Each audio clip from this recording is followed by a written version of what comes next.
یہ ہے مولانا cultural centre جو کونیا کے اہم ثقافتی اور روحانی مراکز میں شمار ہوتا ہے۔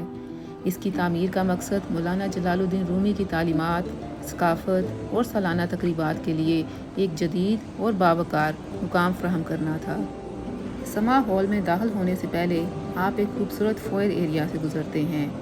یہاں دیواروں پر آویزاں پینٹنگز اور خطاطی کے نمونے مولانا رومی، حضرت شمس تبریزی، صوفی روایات اور محفل سماع کی مختلف جھلکیوں کو پیش کرتے ہیں۔ یہ ہال کا انٹرنس ایریا ہے۔ ہم نے ٹکٹ خریدی اور اب ہم اندر داخل ہو رہے ہیں۔ یہاں پہ بھی خوبصورت پینٹنگز کے ساتھ ہال کو سجایا گیا ہے۔ یہاں تقریباً 2650 افراد ایک ہی وقت میں بیٹھ کر محفل سماع دیکھ سکتے ہیں۔ اس کے علاوہ یہاں ایک اوپن سماع ایریا بھی موجود ہے جس میں تقریباً 3000 افراد کی گنجائش ہے۔ محفل شروع ہونے سے پہلے ہال میں ایک عجیب سی خاموشی چھا جاتی ہے۔ یہ وہ خاموشی نہیں جو خالی پن سے پیدا ہوتی ہے، بلکہ وہ خاموشی ہے جس میں دل اپنے رب کی آواز سننے لگتا ہے۔ شاید اسی لیے مولانا رومی نے فرمایا تھا، خاموشی خدا کی زبان ہے، باقی سب ناقص ترجمہ ہے۔ اب درویش انتہائی وقار کے ساتھ ہال میں داخل ہو رہے ہیں۔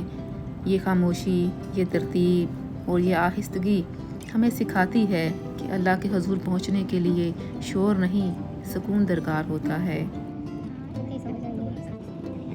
درویشوں نے سفید لباس کے اوپر سیاہ رنگ کا جبہ پہنا ہوا ہے جو کہ دنیاوی خواہشات کی نمائندگی کرتا ہے، جبکہ سفید لباس پاکیزگی کی علامت ہے اور سر پہ موجود اونچی ٹوپی نفس کی قبر کی علامت سمجھی جاتی ہے۔ جب وہ سیاہ جبہ اتارتے ہیں تو گویا اعلان کرتے ہیں کہ اب وہ صرف اپنے رب کی طرف متوجہ ہیں۔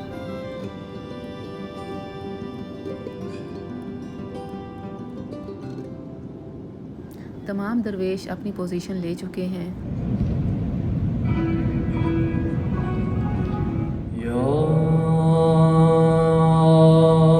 حضرت مولانا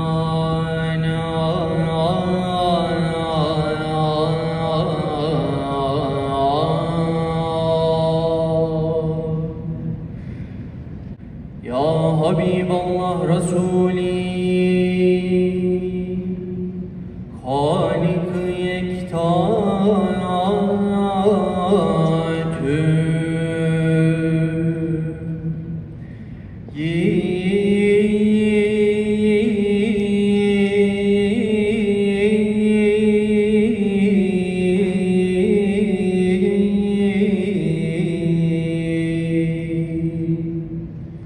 برگزینی ذوالجلالی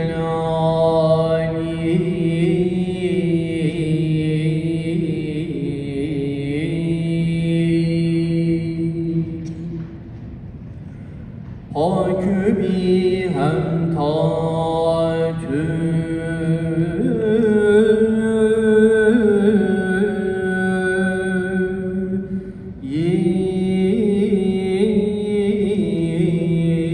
تو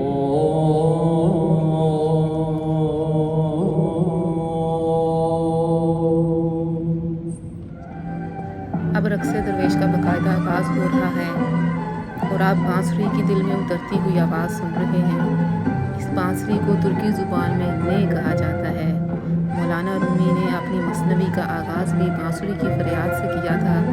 وہ لکھتے ہیں کہ بانسری کی داستان سنو، وہ جدائیوں کا شکوہ بیان کرتی ہے۔ یہ بانسری انسان کی اس روح کی علامت ہے جو اپنے اصل وطن یعنی اپنے خالق سے ملنے کی آرزو رکھتی ہے۔ اگر غور کریں تو اس کی آواز خوشی سے زیادہ ایک میٹھی سی اداسی لیے ہوتی ہے۔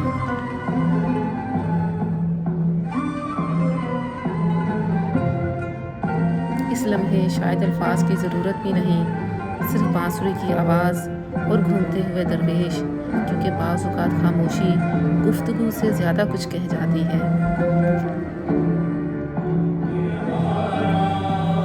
اب ایک نہایت خوبصورت اور بامعنی منظر ہمارے سامنے ہے۔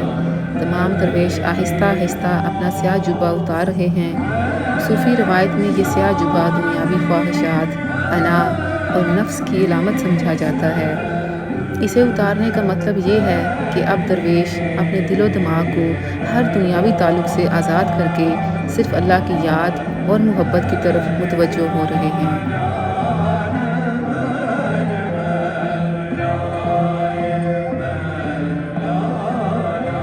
اس کے بعد ہر درویش باری باری اپنے شیخ یعنی اس محفل کے روحانی رہنما کے سامنے حاضر ہوتا ہے، نہایت ادب اور عاجزی کے ساتھ سر جھکاتا ہے اور سماع میں شریک ہونے کی اجازت طلب کرتا ہے۔ یہ جھکنا صرف ایک رسمی عمل نہیں بلکہ فروتنی، اطاعت اور روحانی تربیت کی علامت ہے۔ صوفیزم میں یہ سبق دیا جاتا ہے کہ اللہ تک پہنچنے کا راستہ تکبر سے نہیں بلکہ عاجزی سے گزرتا ہے۔ اجازت ملنے کے بعد ہر درویش خاموشی سے اپنی جگہ سنبھالتا ہے۔ جب تمام درویش اسی ادب اور ترتیب کے ساتھ یہ مرحلہ مکمل کر لیتے ہیں تو سماع کا اصل سفر شروع ہو جاتا ہے۔ یہ منظر ہمیں یاد دلاتا ہے کہ روحانی سفر کا پہلا قدم اپنے نفس کو جھکانا ہے، کیونکہ جو انسان اپنے غرور کو چھوڑ دیتا ہے وہی محبت اور معرفت کے راستے پر آگے بڑھ سکتا ہے۔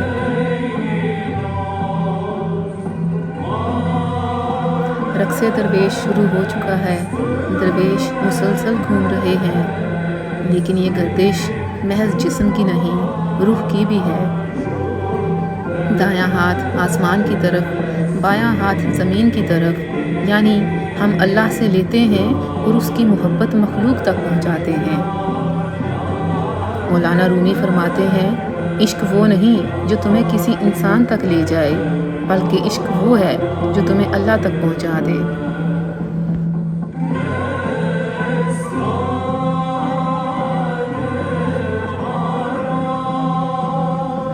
تمام درویش ایک ہی مرکز کے گرد مسلسل گردش کر رہے ہیں۔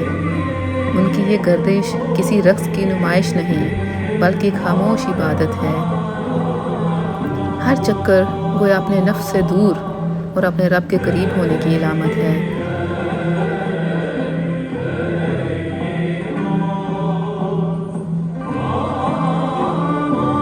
کائنات کی ہر شے گردش میں ہے، زمین اپنے مدار میں، چاند اپنی منزل پر، ستارے اپنی راہوں میں، اور آج یہ درویش بھی اسی ازلی نظام کی یاد تازہ کر رہے ہیں کہ پوری کائنات اپنے خالق کے حکم کی پابند ہے۔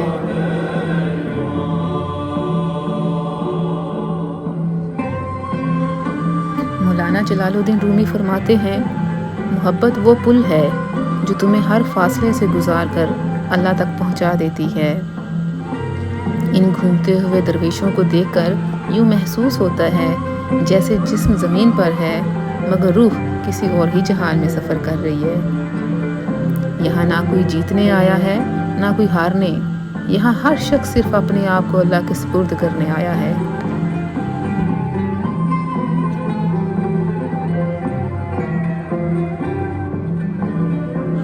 مولانا رومی کہتے ہیں، زخم وہ جگہ ہے جہاں سے روشنی تمہارے اندر داخل ہوتی ہے۔ شاید اسی لیے تصوف انسان کو اپنے ٹوٹنے سے خوفزدہ نہیں کرتا بلکہ سکھاتا ہے کہ ٹوٹ کر بھی اللہ سے جڑا جا سکتا ہے۔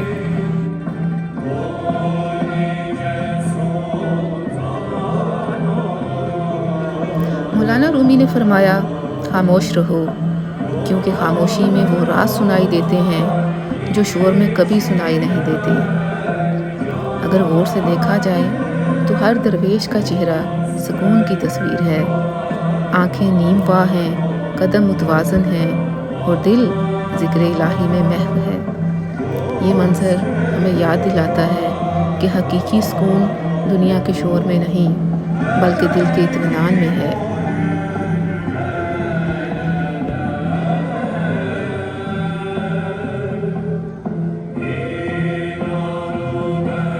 مولانا رومی کے الفاظ میں، کل میں ہوشیار تھا اس لیے دنیا بدلنا چاہتا تھا، آج میں دانا ہوں اس لیے خود کو بدل رہا ہوں۔ شاید یہی کونیا کا سب سے بڑا پیغام ہے کہ دنیا کو بدلنے سے پہلے اپنے دل کو محبت سے بھر لیا جائے۔